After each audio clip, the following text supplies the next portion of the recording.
Shielded metal arc welding, SMAW, often referred to as stick welding, is one of the most commonly used and versatile welding processes.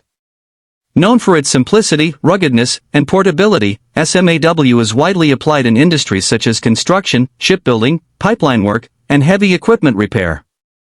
It involves the use of a consumable electrode that is coated in flux, which protects the weld area from contamination and stabilizes the arc during the welding process. SMAW has been used for over a century and remains a trusted method, particularly in fieldwork and outdoor applications where conditions can be harsh and where more complex equipment may not be practical.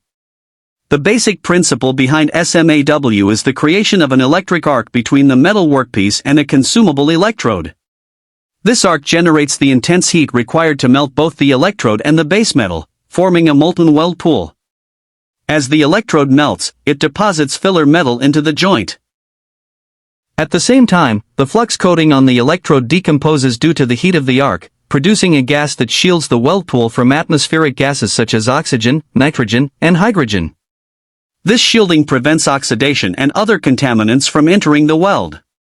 Additionally, the flux forms a layer of slag on top of the weld as it solidifies, further protecting the molten metal from air contamination and helping to shape the weld bead. This slag must be chipped or brushed away after the weld